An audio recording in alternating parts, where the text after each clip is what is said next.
Good morning, Aubrey. How's it going? I'm excellent. How are you today? I am so great. I'm so great. I want to tell our audience about something exciting.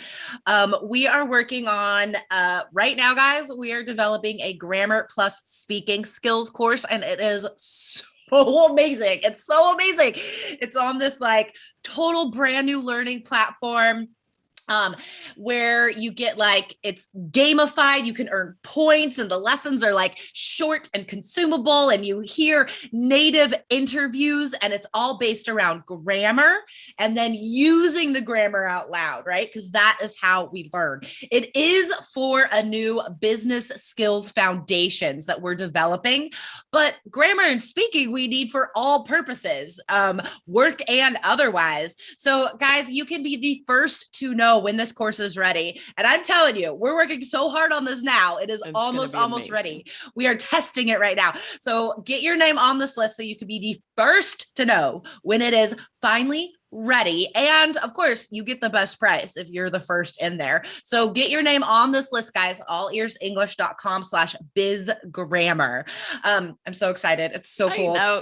I love games. Anything gamified makes Totally. me so excited, especially with language learning, because Yes. I'm really motivated. It's just more fun. It's more engaging. Every time I've ever used an app, if there's no Yeah. gamification, I don't use it very long. Yes. So this is going to be great. I can't wait for it to come out. It's very exciting. It's so cool. It's so cool, you guys.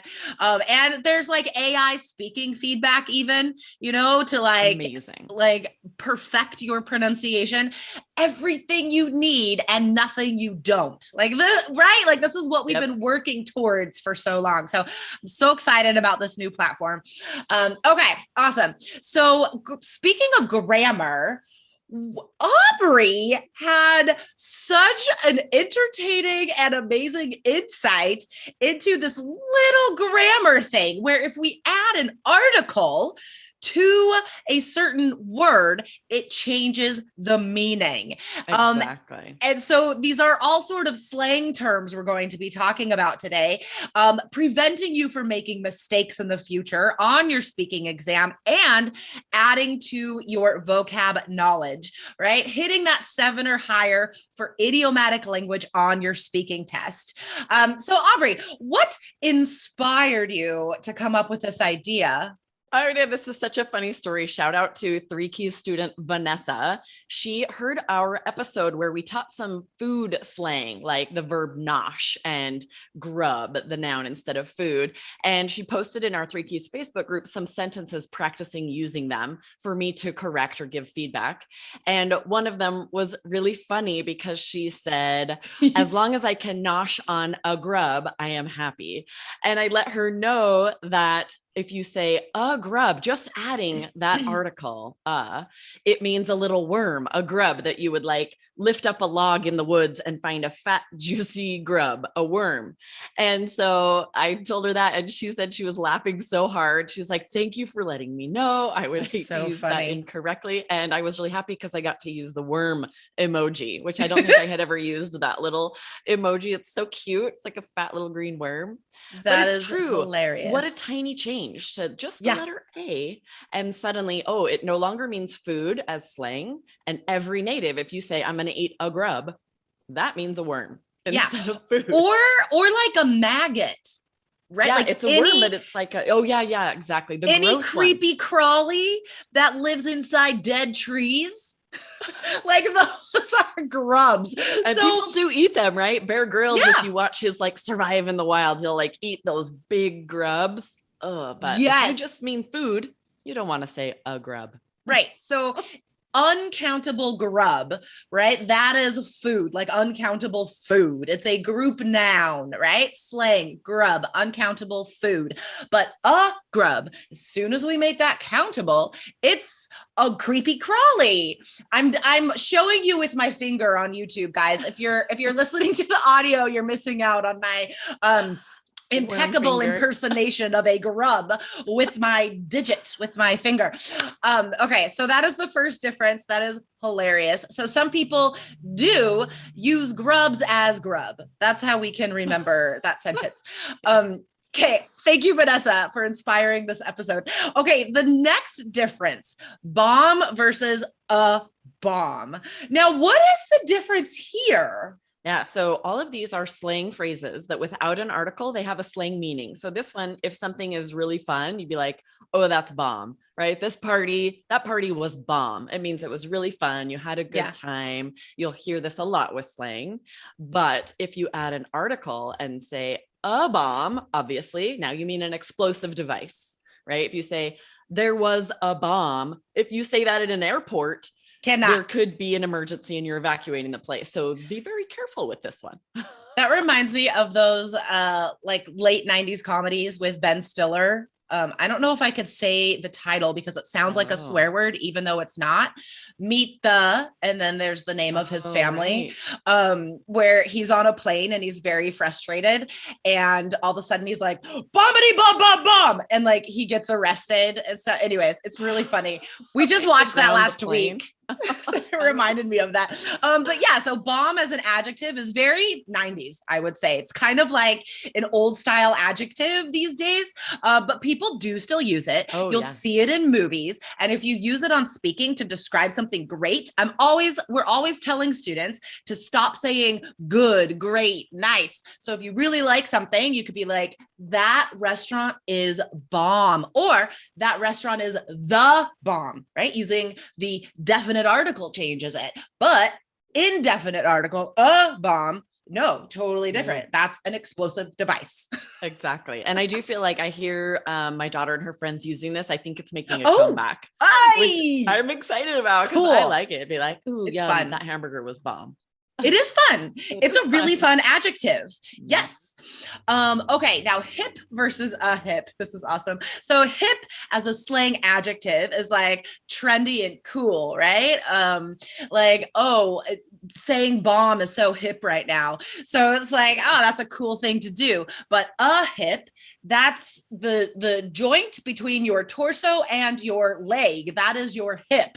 So again, like totally different meanings. Slang versus not slang. Adding that article changes the meaning. Coin versus a coin. So these are closer in meaning, right? But it's still the difference between slang and not slang. So when do we use these two? How's the usage different? We use coin as slang just to mean money. I spent a ton of coin on those new jeans, right? And or then, like make coin, like make bank means make money. Make bank is make a lot of money. Make coin is make money. But a coin, what's that? That just means a metal piece of money, right? A penny, a nickel. And in Canada, they're called loonies and toonies. They're like $1 coins and $2 coins. I miss the $2 coin. We need to bring that to the States, though they do spend really easily. I know, right? And like the silver dollars that we used to have, like they're big and not expensive, but like heavy.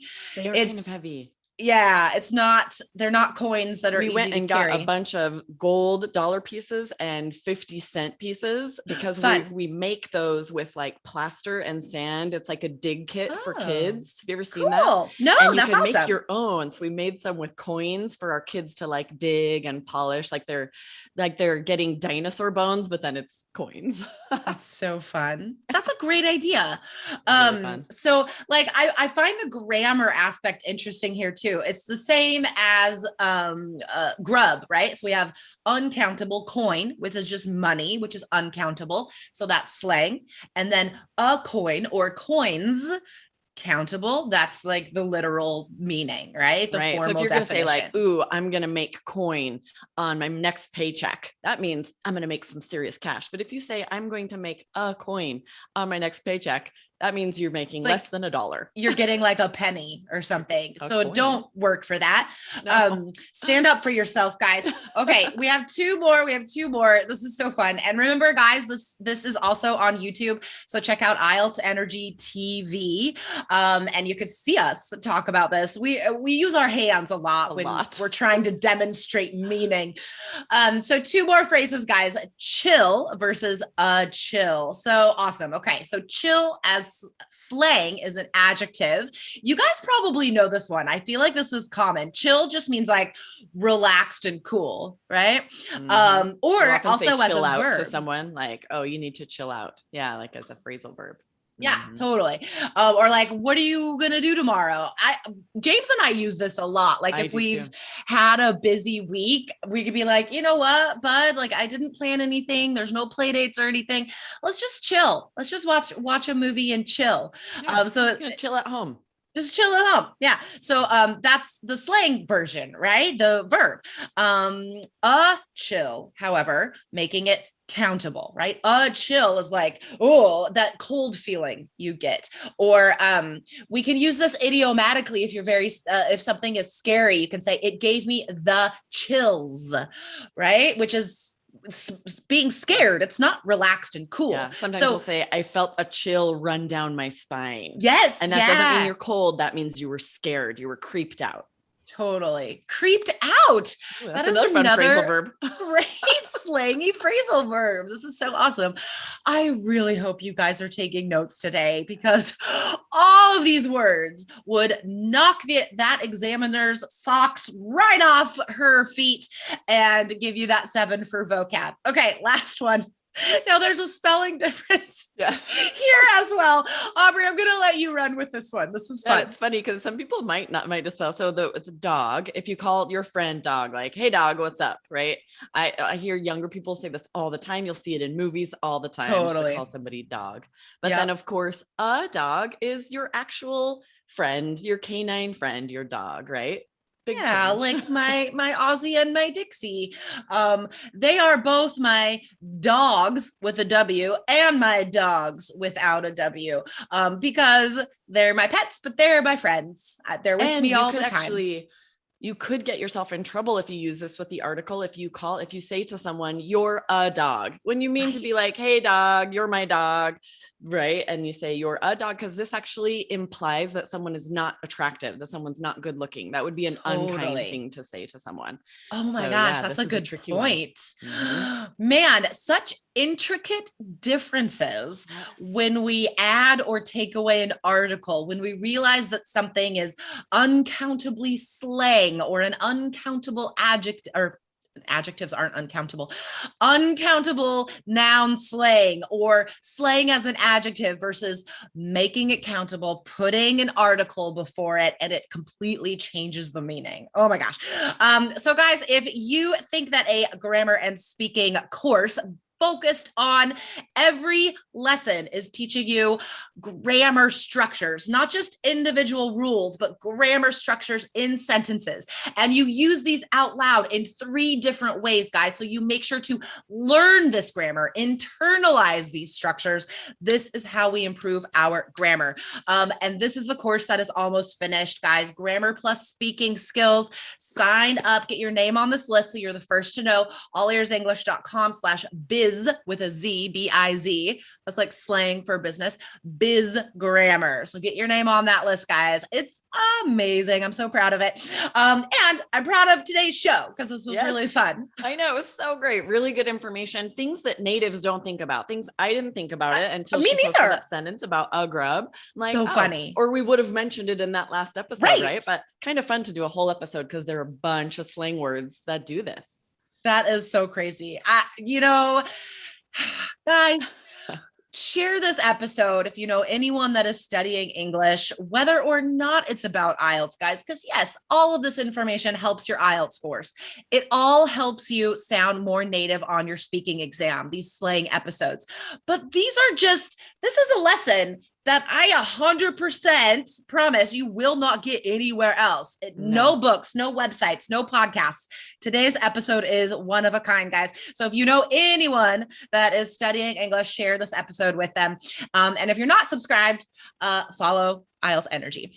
All right, guys. Aubrey, thank you so much. This was fun. Yes. Awesome. Have a good day. You too. Bye.